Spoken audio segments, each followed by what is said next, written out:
षड्विधा मतलब 6, शरणागति मतलब शरणागति, है ना। तो शरणागति के 6 सिद्धांत है, ये 6 चीज़ें है ना। ठीक है, आप लोग देखेंगे, इसका फ़ोटो खींच लीजिए आप बाद में, अभी मत कीजिए कि एक खींचेंगे सब लोग खींचेंगे तो सब लोग मन जो है विचलित हो जाएगा सबका। आनुकूल्य से संकल्प लिख सकते हैं आप, आनुकूल्य से संकल्प, प्रातिकूल्यस्य वर्जनम, उच्चारण देखिए, रक्षिष्यति इति विश्वासो, रक्षिष्यति इति विश्वासो, गोप्तृत्वे वर्णम तथा आत्मनिक्षेप कार्पण्य, षड्विधा शरणागति। षड्विधा शरणागति मतलब ये शरणागति के 6 अंग हैं। तो सबसे पहला आनुकूल्य से संकल्प, इसका मतलब क्या है, भक्ति के लिए जो अनुकूल है। देखिए संकल्प लिखा है वहाँ पर, संकल्प का मतलब होता है, क्या होता है संकल्प का मतलब?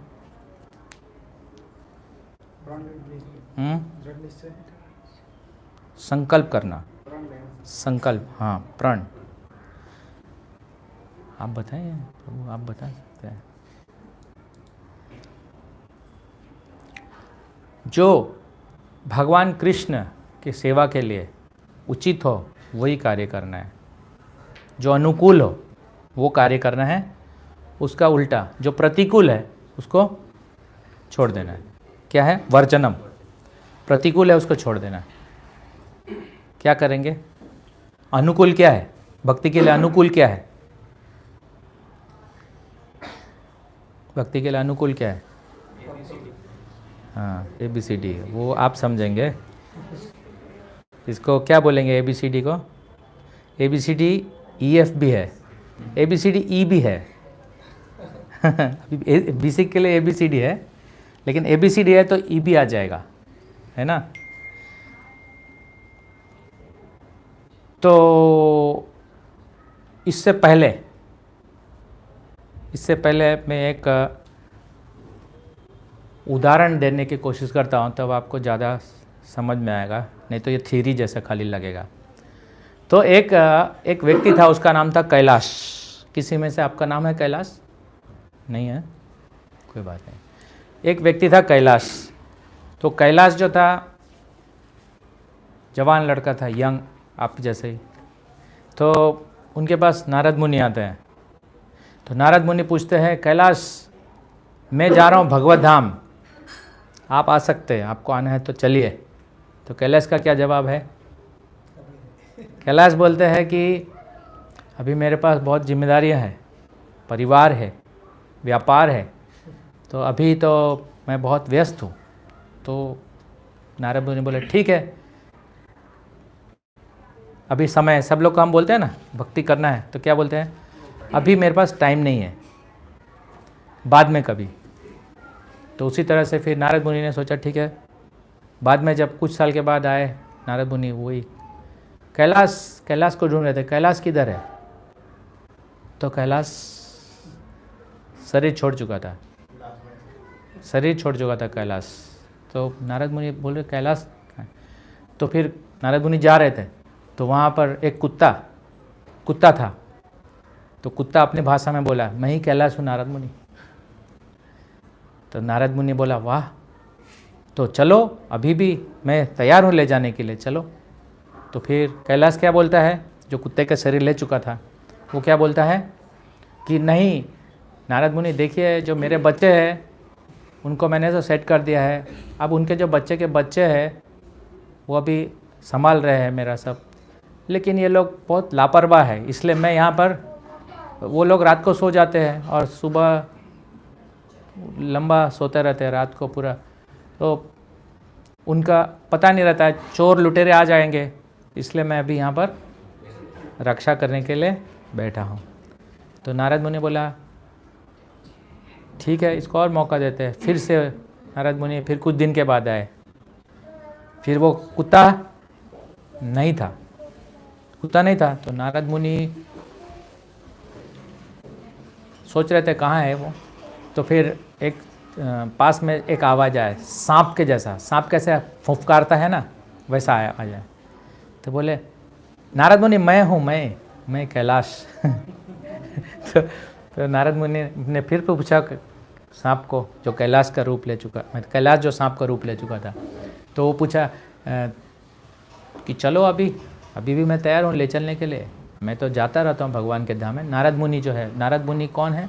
नारद मुनि भगवान के प्रतिनिधि है जो हमें भक्ति योग देते हैं। तो नारद मुनि ने फिर से उनको बोला कि चलिए आप। तो फिर नारद मुनि सांप जो कैलाश था उसने क्या जवाब दिया कि अभी मैं जो पोते के पोते हैं ना, वो भी अभी सेट नहीं हुए हैं, तो मैं ये जो ज़मीन है पूरा, उसका पूरा ज़मीन है उसका पूरा रखवाली करता हूँ, तो अभी भी मैं नहीं जा सकता। तो यही हमारा हाल है। हम सोचते हैं अभी नहीं, वेट फॉर सम टाइम, कुछ समय बीतने जान दो फिर हम देखेंगे, अभी तो बहुत मौका है, पूरा ज़िंदगी पड़ा हुआ है हमसे, है ना। भक्ति किसके लिए है? भक्ति लास्ट में रखना है, लास्ट में, जब शरीर काम नहीं करेगा, ऐसा सीधा नहीं बैठ सकेगा, कुछ बोल नहीं पाएगा, कुछ सुन नहीं पाएगा, कुछ याद नहीं कर सकेगा, कुछ सेवा नहीं कर सकेगा, तब वो सोचते हैं उस समय हम लास्ट में हमारा रखेंगे भक्ति। लेकिन किसको गारंटी है कि हम लास्ट तक रहेंगे कि नहीं? तो नारद मुनि ने बोला कि ठीक है, अभी इसके ऊपर कृपा किया जाए। कैसे कृपा करते हैं नारद मुनि? उन्होंने बोला अभी आप नहीं मान रहे हो तो अभी मैं क्या करता हूँ, उन्होंने अपने सभी घर वाले हैं उनको बुलाए। नारद मुनि, अरे देखो देखो यहाँ पर, तो क्या देखा उन लोगों ने, घर वालों ने? सांप देखा। अब जब आप सांप देखते तो क्या करते हैं? मार देते। तो वो जो कैलाश था जो सांप के रूप में था, वो समझाने लगा भाई मैं तुम्हारा दादा हूँ, परदादा हूँ, लेकिन वो नहीं माने और मार दिया। तो क्या हो गया? कैलाश वो बाय फोर्स क्या हुआ? प्रकृति के नियम उसके ऊपर लागू हुए, जो कि लागू हो ही रहे थे, लेकिन अब वो स्वीकार नहीं कर रहा है भगवान को। तो उनके जो दूत हैं, भगवान के प्रतिनिधि, उनके ऊपर दया करते हैं और उनको फिर मौका देते हैं भगवत भक्ति करने का। तो यही हमारा हाल है, ठीक है। तो हम लोग बहुत हम अपना प्लान करते रहते हैं, जिंदगी भर हमारा प्लान करते रहते हैं, लेकिन भगवान कृष्ण का प्लान कुछ और है हमारे लिए। सबके लिए अलग अलग प्लान है भगवान ने रखा है, लेकिन हम क्या करते हैं? हम अपना प्लान लगाते हैं। तो इसमें ये जो दूसरा बात है, जो चौथा पॉइंट है, वो है गोप्तृत्वे वर्णम। गोप्तृत्वे वर्णम, गोप्तृत्वे वर्णम का मतलब होता है हमें वैसा कार्य करना चाहिए जिससे कि जो भगवान का जो इच्छा है वही हमारा इच्छा हो। अभी हमारा कैसा है? हम चाहते हैं भगवान हमारे जैसा हमारी इच्छा पूरी करे, इसलिए हम भगवान के पास जाते हैं, हमारा इच्छा लेके, हमारा डिमांड लेके जाते हैं। हमारा डिमांड पूरा करने के पास हम जाते हैं भगवान के पास। भगवान कृष्ण कहते हैं कि ऐसे भी लोग अच्छे हैं जो मेरे पास इस तरह से आते हैं, लेकिन ऐसे जो बच्चे हैं वो थोड़ा, बाकी जो बच्चे हैं उससे थोड़ा अच्छा है। तो पहले अर्जुन क्या सोच रहे हैं कि नहीं, मैं जो हूँ मैं अपना बुद्धि लगाता हूँ। तो के अंदर धर्म और भक्ति के बीच में संघर्ष चल रहा है। अर्जुन पहले आता है दया करना चाहिए हमको, पाप का भय है, दया पाप, फिर क्या है? फिर क्या है? फिर क्या है? दुख है, दुख और सुख मतलब इंद्रिय तृप्ति, 3 हो गया। दया, दूसरा दुख सुख का विचार, सुखी हो कैसे हो सकेंगे हम, मार के शत्रु को, ये विचार, दया का विचार हो गया। फिर क्या है? पाप हो जाना, पाप, गुरु को मारना पाप हो गया, 4 हो गया। और एक है जो कि अध्याय 2 के 3 श्लोक में पता चलता है कि वो बोल रहे हैं कि हमें खुद भी पता नहीं है, जैसे कि वो अपने आप को और भगवान को एक साथ समझ रहे हैं, ऐसे समझ रहे हैं ना। अर्जुन भगवान को समझा रहे हैं, आप देख लो, वैसा ही हम भी भगवान को समझाना चाहते हैं, हम भी गुरु को समझाना चाहते हैं। गुरु वैसा कार्य करे जैसा हम बोले तो वो मेरा गुरु है, गुरु अगर बोले ऐसा कार्य करे जो मुझे पसंद नहीं है तो मैं गुरु को रिजेक्ट कर देता हूँ, ऐसा चल रहा है। इसीलिए आजकल गुरु को रिजेक्ट कर दिया, जो संस्कारी माता पिता है उसको रिजेक्ट कर दिया, जो संस्कार को मानते हैं, संस्कार के हिसाब से बात करते हैं उनको रिजेक्ट कर दिया है। इसलिए आजकल बहुत चला है, आजकल नया चीज़ है कॉन्सेप्ट, नहीं आजकल वो भी चल गया, मतलब वो कॉन्सेप्ट भी चला गया जिसको बोलते हैं कि जो बच्चे हैं माता पिता से अलग रहते हैं न्यूक्लियर फैमिली में। लेकिन अब पिछले 10 साल से मैं वो देख रहा हूँ कि न्यूक्लियर फैमिली भी नहीं चाहिए, किसी को फैमिली लाइफ ही नहीं चाहिए। इतना मनुष्य जो है जानवर से भी नीचे गिर गया है, फैमिली लाइफ भी नहीं चाहिए किसी को, ऐसा हो गया। होता है कि नहीं, है कि नहीं ऐसा है? फैमिली लाइफ नहीं है अभी। संसार में रहते हैं तो संसार के नियम से चलना चाहिए, जो संसार का नियम जो भगवान ने बनाया है उसको धर्म बोलते हैं। तो वो धर्म की बात कर रहे हैं अर्जुन भगवान के सामने। लेकिन भगवान बताए कि भगवान या भगवान की भक्ति वो धर्म से ऊपर है। पूरा गीता का ये संदेश है। इसलिए लोगों को समझ में नहीं आता है। लोग बोलते हैं कि गीता में तो ये लिखा है लेकिन मुझे तो ऐसा दिखाई देता है, वो कुछ कंट्रोवर्शियल हो जाते हैं। वो लोग समझते हैं कि यहाँ ऐसे बोल रहे जैसे कि सब लोग मानने को तैयार नहीं है कि गीता का अल्टीमेट क्या है, अल्टीमेट एंड क्या है, गीता का अंतिम उपदेश क्या है। भगवान बोलते हैं सर्वधर्मान परित्यज मामेकम शरणम व्रज, ये गीता का अंतिम उपदेश है, फाइनल है। भगवान चाहते हैं कि मैं जो बोल रहा हूँ वो सुन लो। अर्जुन को भगवान ने ये बोला कि मैं जो बोल रहा हूँ सुन लो, मैं बोल रहा हूँ कि मारो। आप बोलते हैं, अगर आप होते वहाँ पर तो क्या करते हैं? आप भाग जाते हैं। ऐसा कौन है, ऐसा कौन सा भगवान है जो मुझे बोल रहा है कि आत्महत्या कर लो अपने गुरु का? ये तो उल्टा है, धार्मिक नहीं है। धर्म में बताया क्या गुरु को हिंसा करना, गुरु को मार देने का, ऐसा बताया क्या धर्म में? तो वो सब अर्जुन सुन रहे हैं और अर्जुन स्वीकार कर रहे हैं। अर्जुन उस स्थिति में है कि वो सुने और बाद में स्वीकार किया कि भगवान जो बोल रहे हैं सर्वम एतादृत्ति मन्ये। कौन सा श्लोक है ये, कौन से अध्याय में श्लोक है आता है? सर्वम एतादृत्ति मन्ये यन माम वदसि केशवा, है ना, 10वें अध्याय में आएगा। अभी हम धीरे धीरे लेंगे, ठीक है, सब याद करेंगे, हम याद करेंगे और अप्लाई करेंगे, ठीक है। तो ये जो तीसरा चीज़ है ना, तीसरा चीज़ क्या है? रक्षिष्यति इति विश्वासो। भगवान के रक्षा में मैं सुरक्षित हूँ, ऐसा समझते अगर हम, तो ये शरणागति है। जो भगवान जो हमें बोल रहे हैं अगर हम वैसा करेंगे, हमें विश्वास होना चाहिए कि जो हम भगवान का आदेश पालन करेंगे। लेकिन हमें ऐसा होता नहीं, हम कभी कभी क्या करते हैं कि भगवान का भी आदेश सुनते हैं, फिर किसी और का भी आदेश सुनते हैं, फिर किसी बड़े व्यक्ति का आदेश सुनते हैं, किसी देवता का आदेश सुनते हैं। ऐसे सब हम कर रहे हैं क्योंकि हमारा, इसका मतलब है कि हमको शरणागति में भरोसा नहीं है, कृष्ण भगवान के शरणागति में भरोसा नहीं है ना। तो ये तीसरा पॉइंट जो है, रक्षिष्यति इति विश्वासो, ऐसा विश्वास होना चाहिए कि कृष्ण ही अवश्य रक्षिवे कृष्ण। ऐसा समझना चाहिए कि अगर कृष्ण अगर बचाना चाहते हैं तो हमारा रक्षा होगा, कृष्ण अगर मारना चाहते हैं तो हमारा क्या होगा? वध होगा। अगर कृष्ण चाहते हैं तो मैं मर जाऊंगा, कृष्ण चाहते हैं तो मैं जिंदा होऊंगा, तो जिंदा रहूंगा। कल अगर ज़्यादातर लोग जो भक्ति करते हैं उससे ये आशा करते हैं लोग कि देखो ये भक्ति कर रहा है ना, तो इसका मतलब है कि यह हमेशा सुरक्षित रहेगा, ठीक है, तो ये कभी मरेगा नहीं। तो कभी वो भक्त बीमार पड़ जाता है तो लोग बोलते हैं ये ऐसा कैसे हो गया, है ना। ऐसा किसी ने पूछा था क्वेश्चन। मेरा एक फ्रेंड है जो बहुत अच्छा भक्ति कर रहा था, लेकिन उसको बहुत समस्या है कि उसके पिताजी बीमार हो गए, उसके पिताजी मर गए, तो वो कृष्ण भक्ति कर रहा था, तो ऐसा क्यों हुआ उसके साथ? ऐसा सबका प्रश्न होता है, सबका प्रश्न ये होता है, भक्तों का भी प्रश्न होता है। तो भक्त भी अलग अलग प्रकार के होते हैं, इसीलिए हमें देखना चाहिए कि कोई ऐसा तिलक लगा के और उसको विश्वास नहीं है ये सब चीज़ों में, तो वो जो बोल रहा है उसके बातों पर उसका वजन नहीं पड़ता है। किसका वजन पड़ता है? जो शरणागत भक्त है उसी से सुनना चाहिए इस बातों को, ये सब बातों को।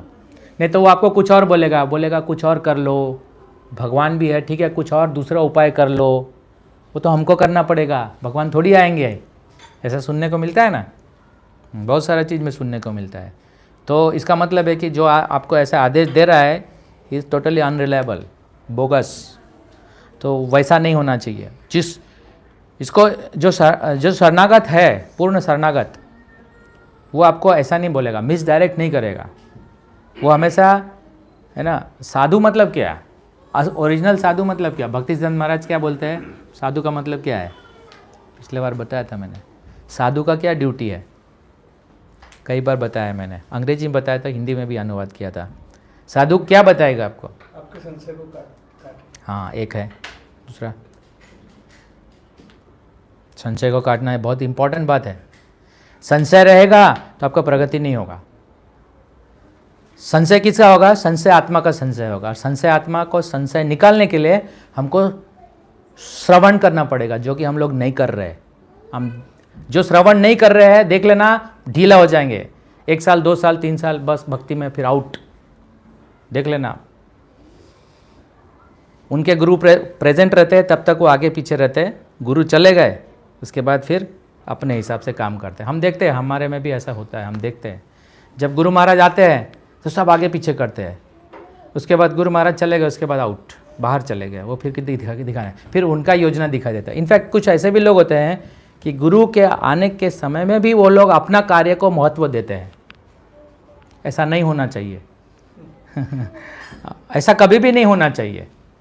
चलो ठीक है, एक एक्सट्रीम केस अलग है, कोई बीमार हो गया, कोई मर गया, ये एक्सट्रीम केस है, अलग बात है। लेकिन अगर आप सच में सीरियस है तो ये सब चीज़ का प्रायोरिटी होना चाहिए। और प्रायोरिटी नहीं आ रहा है आपके जीवन में तो उनसे सीख लेना चाहिए, जो प्रायोरिटी दे रहा है उससे चर्चा कर लेना चाहिए, जो प्रायोरिटी दे रहा है उससे पूछ लेना चाहिए कि मेरे को क्या करना चाहिए अभी। जैसे अर्जुन पूछ रहे हैं ना, पूरा सब प्रश्न पूछ रहे हैं। अर्जुन पूछ रहे हैं दूसरे अध्याय में कि मैं अपने कृपण दुर्बलता के कारण में समझ में नहीं आ रहा हूँ, पृच्छामि, इसलिए मैं पूछ रहा हूँ आपसे कि मेरा क्या कर्तव्य है, कृपया करके मुझे आपका शिष्य स्वीकार कीजिए, है ना?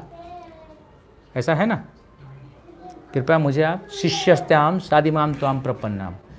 तो ये भावना नहीं है, ये विचार नहीं है हमारे जीवन में, तो क्या जो बोलते हैं लोग, जो दीक्षा लेना चाहते हैं, जो समर्पण होना चाहते हैं, जिसके जीवन में ये विचार नहीं आता है कि मेरे जितने भी समस्या का समाधान अल्टीमेटली भगवान और भगवान के पार्षद जो शुद्ध भक्त है वही दे सकते हैं, बाकी अन्य मुझे कोई मेरे दुखों का निवारण नहीं कर सकता है। जिसको ये विचार है केवल वही दीक्षा के लिए लायक होता है या फिर भक्ति के लायक होता है।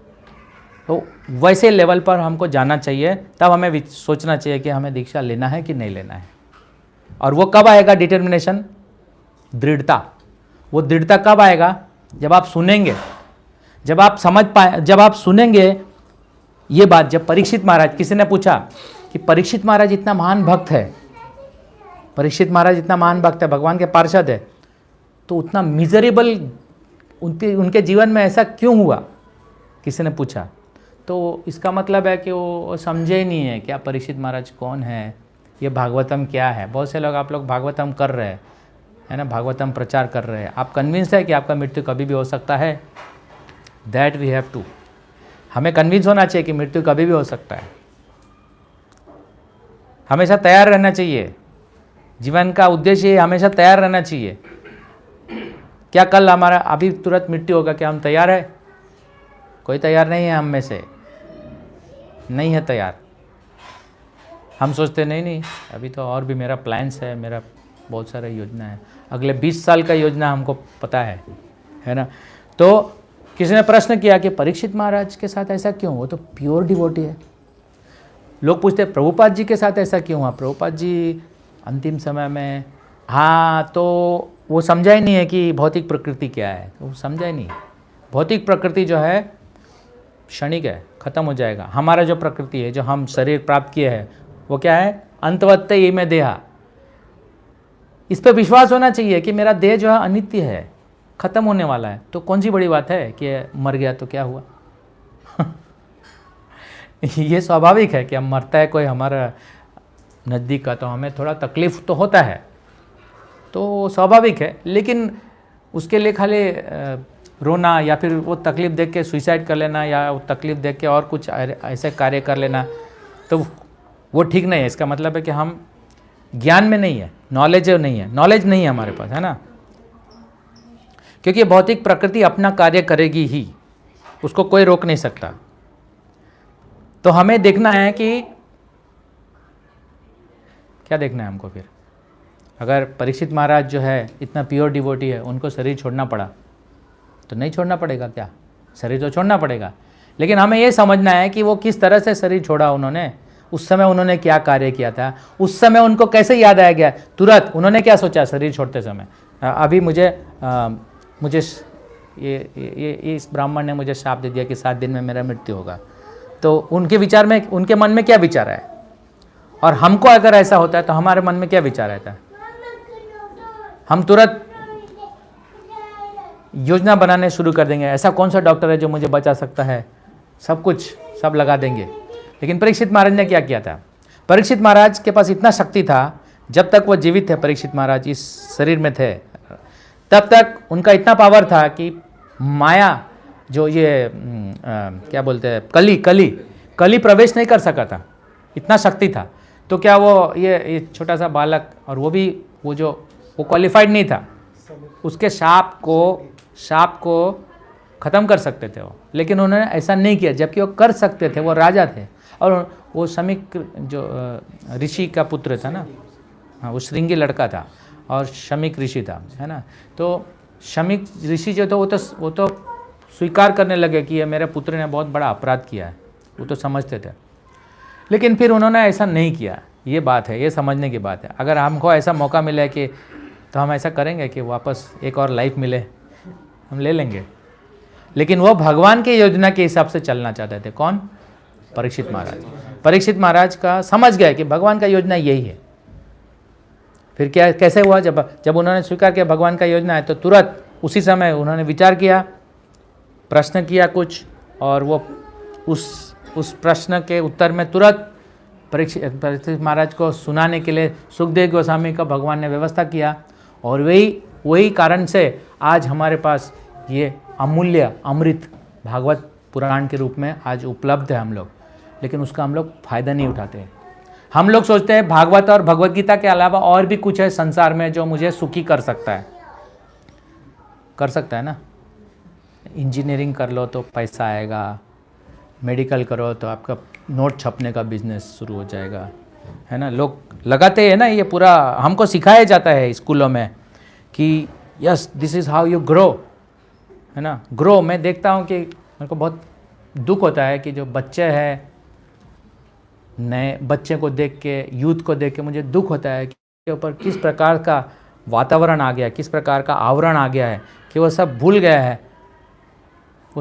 है कि हमारा जन्म भारत देश में हुआ है, जहाँ पर भगवान ने ये उपदेश दिया है।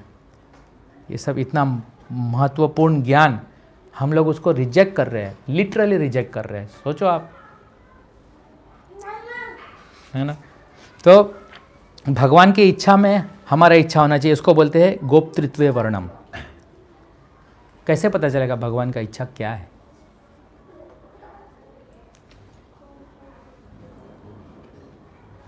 कैसे पता चलेगा भगवान का इच्छा?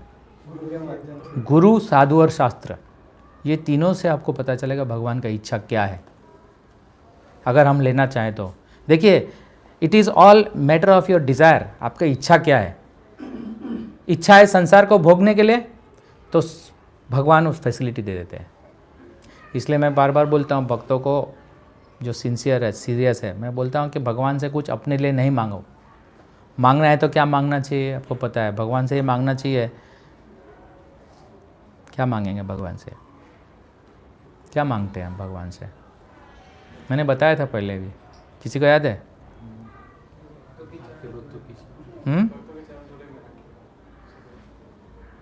और क्या?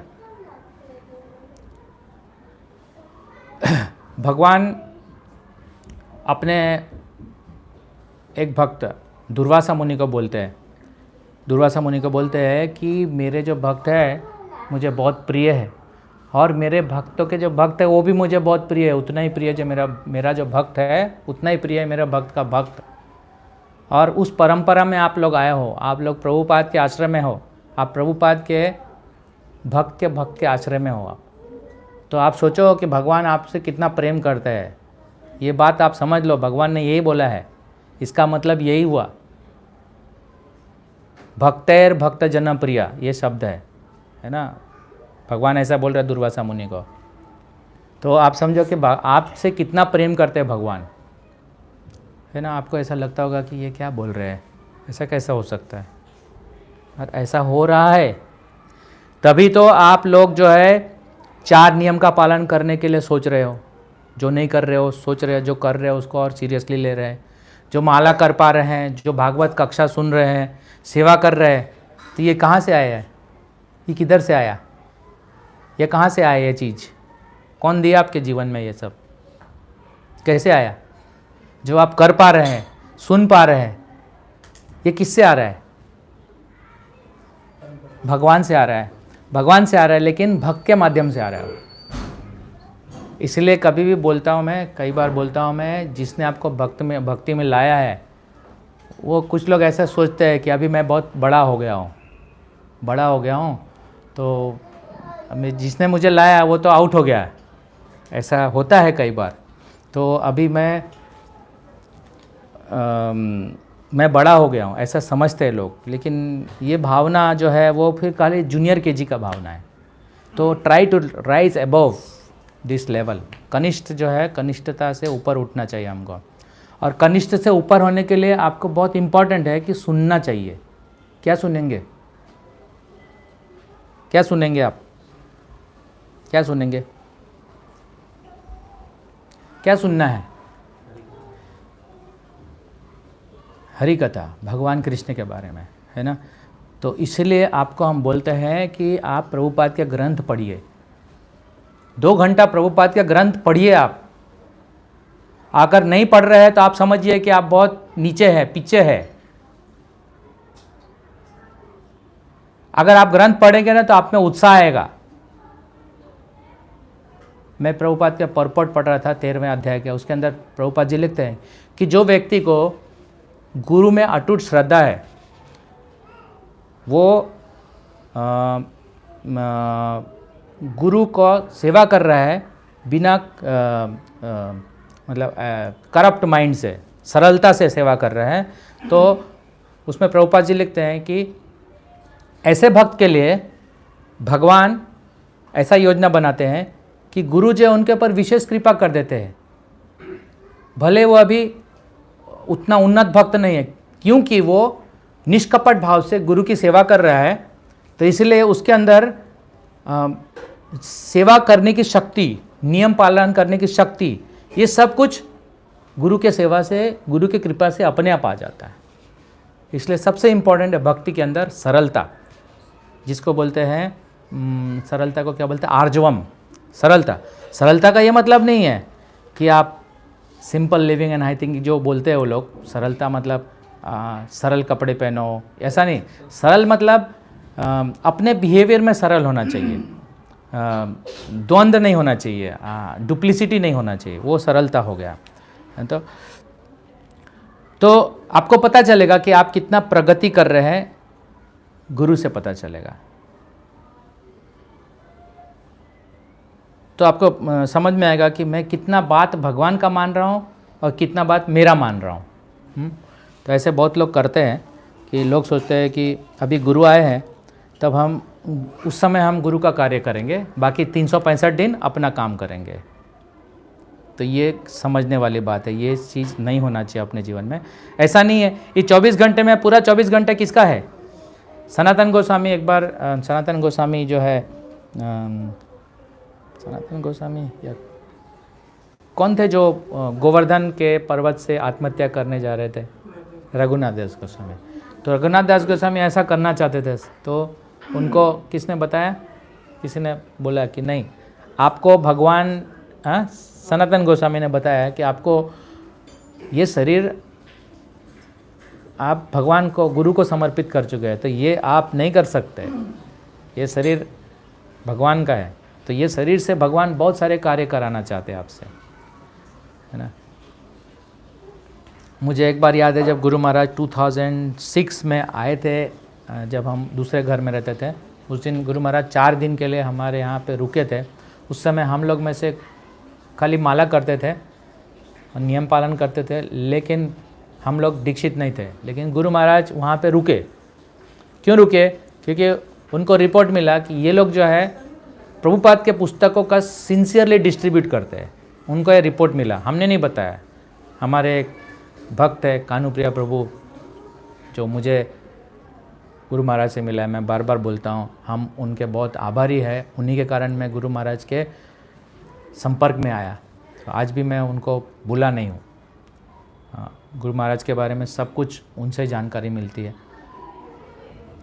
तो वो जो है उन्होंने मुझे मिला है, तो वही उन्होंने बोला था कि गुरु महाराज को बताया कि ये लोग ऐसे कर रहे हैं, पुस्तक वितरण कर रहे हैं, और हम तीनों लोग जाते थे तभी। तो वो इसीलिए हमको मिला कि यही कारण था। क्या कारण था? सिंपली जैसे प्रभुपाद जी बोलते, simply distribute my books, simply read, follow and distribute my books. यही सब होता है ना उनके लेक्चर में। क्या होता है? तो फिर आप सोचते हैं यही तो होता है लेक्चर में, तो क्या करेंगे सुन के? बराबर है ना? यही भाव होता है 99% लोगों का, यही भाव होता है। इसलिए वो सोचते हैं मैं तो जानता हूँ, अभी मैं तो भगवद गीता कितने बार पढ़ लिया है, सब एक बार पढ़ लिया, हो गया, समझ गया। तो इसका मतलब है कि आपको स्वाद नहीं आ रहा है, गीता के अंदर स्वाद नहीं आ रहा है, भागवतम में स्वाद नहीं आ रहा है। इसलिए आपको लेक्चर में बैठने में आलस आती है, आने में आलस आती है, सेवा में आलस आती है। इसलिए बुक स्टॉल पर आलस आती है, बुक स्टॉल में वेट करते हैं। अभी आप बताओ मेरे को, प्रभुपाद ने सब कुछ दे दिया हमको, ठीक है, प्रभुपाद जी ने हमको पुस्तक छाप कर दे दिया। कौन से भाषा में चाहिए वो भाषा में मिलता है आज, ठीक है। उस समय 60s 70s में उतने पुस्तक छपे नहीं थे, छोटे छोटे छप रहे थे, पूरा स्कंद नहीं छपा था। अभी हमारे पास सब स्कंद है, सभी भाषा में उपलब्ध है, ठीक है। तो प्रभुपाद के शिष्य डिस्ट्रीब्यूट करते थे। आज हमको उससे भी ज़्यादा फैसिलिटी है। आज आपको गाड़ी में बैठने के लिए बोला जाता है, ऐसा भी नहीं कि आपको गाड़ी चलाना है, आपको गाड़ी में बैठने के लिए बोला जाता है, ठीक है। प्रसाद भी मिलता है, कौन से भाषा में चाहिए, हर एक लैंग्वेज का बुक, स्मॉल बुक चाहिए, बिग बुक चाहिए, भागवत चाहिए, सब कुछ मिलता है। तो भी हमें आलस आता है, इतना आलस आता है कि बुक काउंटर पर लोग आते हैं 5 बजे, 6 बजे, 7 बजे, 8 बजे और आके मुंह दिखा के चले जाते हैं। ये हमारा स्थिति है, ये हमारा स्थिति है ना। तो इसका मतलब है कि ये जो 6 प्रिंसिपल है उसमें से बहुत कमी है हमारा, मतलब कमी है, हमें पता ही नहीं है। और हमने कई बार सुना भी होगा ये 6 प्रिंसिपल, किस जो लोगों ने दीक्षा ली उन्होंने कई बार सुना भी है ये प्रिंसिपल्स, लेकिन आज भी समझ में नहीं आता है। तो यह विचार करना चाहिए कि हम सच में प्रगति कर रहे हैं कि दुर्गति कर रहे हैं, ठीक है। क्या गुरु महाराज प्रसन्न हो रहे हैं हमसे कि गुरु महाराज अप्रसन्न हो रहे हैं? हमें पता नहीं चल रहा है, लेकिन हम ऐसा मान लेते हैं कि प्रसन्न हो रहे हैं। हाँ, हम लोग सोचते हैं ठीक है, हाँ प्रसन्न ही हो रहे हैं, है ना, ऐसा सोच के चलते हैं। लेकिन आप ये जो भजन सुना आपने, ये भजन है ना, ये भजन को ऐसे वैष्णव भजन को अपने अपने घर में अपने अपने स्थिति के हिसाब से गाना चाहिए और इसको चिंतन करना चाहिए। तब हमें जो गुरु परंपरा है वो समझ में आएगा और हमें पता चलेगा कि कैसे प्रभुपाद जी जो है ना, रूप गोस्वामी के समाधि पर हर रोज़ सुबह जाके प्रार्थना करते थे और जप करते थे वहाँ पर। क्या हम ऐसा कर पाएंगे कभी? करेंगे अगर हम वो ऐसा सुनेंगे, तो ऐसा सुनेंगे तो हम कर पाएंगे। तो सुनेंगे कब? जब आप क्लास में उपस्थित होंगे। तो क्लास में उपस्थित होने के लिए इच्छा होना चाहिए और ये सब समझना चाहिए। ऐसा नहीं है कि बुद्धि तो लगाना पड़ेगा आपको, लेकिन हमारा बुद्धि कहीं और जाता रहता है और हम बहुत कंफर्टेबल है उस बुद्धि, कंफर्ट जोन में रहने का बुद्धि हमारा ज़्यादा है, लेकिन धूप में जाने का बुद्धि कम है। तकलीफ़ करने के लिए हम नहीं चाहते, हमको सब कुछ बैठा बैठा चाहिए। बैठा बैठा देने के लिए भी तैयार है हम लोग, फिर भी नहीं हो पा रहा है। इसका मतलब है कि कमी है। अभी मैं देख रहा हूँ मैराथन, सब लोग के, हमारा मूड वैसा नहीं होना चाहिए कि मैराथन हो गया। अभी हमारा मूड हमेशा मैराथन का होना चाहिए। दूसरा क्या सेवा करते हैं आप बताओ मेरे को, क्या सेवा करते हैं? तो क्यों नहीं मैराथन में आते हैं? हमारा हाफ डे मैराथन होता है, लेकिन किसी का कोई रिप्लाई ही नहीं करता। वो इस तरह का है कहानी, है ना। राजा ने बोला कि वो उस टैंक के अंदर दूध डालने का है ना एक, तो सब ने बोला मैं दूध डालूंगा, चलो सब लोग तो डालेंगे, मैं तो, सब लोगों ने ये सोचा, सब ने क्या किया, पानी डाल दिया। देखा तो राजा ने क्या, सब पानी से भरा हुआ टैंक है, दूध नहीं है। तो कहीं ऐसा तो नहीं हम, हाँ, वो सोचना चाहिए, विचार करना चाहिए। मैं तो प्रतिनिधि के रूप में मैं बता रहा हूँ, मैं जो मेरे साथ आते हैं उन लोगों, जो देखो जो इन्वॉल्व है उसी को फल मिलने वाला, ये यथा माम प्रपद्यन्ते। बाकी आप सोच लो कि क्या करना है। इसलिए ये विचार करना चाहिए। और अंतिम जो है वो है कार्पण्य। कार्पण्य का मतलब है टॉलरेंट। टॉलरेंट वही रह सकता है, यही टॉलरेंट है। अगर आप ये सब चीज़ कर रहे हैं तो टॉलरेंट ही है ना। आप जा रहे हैं, आप सुबह उठ रहे हैं इतने बजे, टाइम को मेंटेन करना बहुत इंपॉर्टेंट है। हर चीज़ टाइम से होता है। मैं बार बार ये बोलता हूँ कि आप ऑफिस तो टाइम से जाते हैं, तो पुस्तक वितरण में या सेवा में क्यों नहीं टाइम से आते हैं? सिंपल है, समझ गए होंगे आप, है ना। तो इसलिए ये जो आखिरी का चीज़ है जो है वो सहनशीलता होना चाहिए। सहनशीलता का मतलब हमें तैयार होना चाहिए, भगवान जो बोले उसको सुनने के लिए तैयार होना चाहिए, गुरु जो बोले उसको सुनने के लिए तैयार होना चाहिए। भले ही इसके लिए हमको कुछ अपने भौतिक जीवन में कॉम्प्रोमाइज़ करना पड़े, कॉम्प्रोमाइज़ करना चाहिए। भौतिक जीवन में हमेशा कॉम्प्रोमाइज़ करना चाहिए, never compromise in spiritual life. Humility का मतलब है दयनीय भाव, कार्पण्य जिसको बोलते हैं ह्यूमिलिटी। लेकिन ह्यूमिलिटी का मतलब नहीं है कि ठीक है भगवान को आप कुछ भी बोले ठीक है, गुरु को कुछ भी बोलते ठीक है, हमको कोई किसी से झगड़ा नहीं करना है, कि हम किसी को कोई कुछ नहीं बोलेंगे, ठीक है चलेगा, तुम भी ठीक है मैं भी ठीक हूँ। नहीं, जब भगवान का बात आता है तो वी शुड प्रोटेक्ट। हम भगवान के बात में हमको नहीं बोलना चाहिए कि नहीं यार तुम भी ठीक हो मैं भी ठीक हूँ। नहीं, जब भगवान का बात है तो हम अपना मत प्रस्तुत करेंगे शास्त्र के द्वारा। इसको बोलते हैं ह्यूमिलिटी। तो ह्यूमिलिटी होना चाहिए हम में, उसको बोलते हैं सहनशीलता। जहाँ पर भगवान की बात है तो सहन नहीं करना है, उसको ह्यूमिलिटी नहीं बोलते हैं। वो अच्छी बात है अगर आप भगवान के लिए अपना तर्क प्रस्तुत करते हैं। लेकिन इसका यह मतलब नहीं कि तर्क ही प्रस्तुत करते रहे, एक ही आदमी को पकड़ के बैठ गए और पूरा दिन चला गया, तो वो भी देखना चाहिए। इसलिए हर समय आपको गुरु का मार्गदर्शन होना चाहिए कि आपको क्या करना चाहिए क्या नहीं करना चाहिए, क्योंकि हम सक्षम नहीं है। योग्यता विचारे किचु नहीं पाए, है ना। योग्यता हमारा नहीं है, लेकिन गुरु के कृपा से ही हमारा सब चलता है। अकेले हम कुछ नहीं कर पाएंगे। टीम होता है ना। मैनेजमेंट में आपको बोलते हैं टीम वर्क, तो वैसा ही है, भक्त संग है। तो इसलिए अच्छी संगति में रहो, और जहाँ पर ये सब होता है वहाँ पर सुनो। और ये हर रोज़ सोने से पहले जो आपने सुना आज इम्पॉर्टेंट, वो रिपीट करो। और अगर आप नया नहीं सुना तो पुराना कोई रिपीट करो और फिर सो जाओ। ऐसा ही करना चाहिए, तो अब आपका संकल्प बढ़े।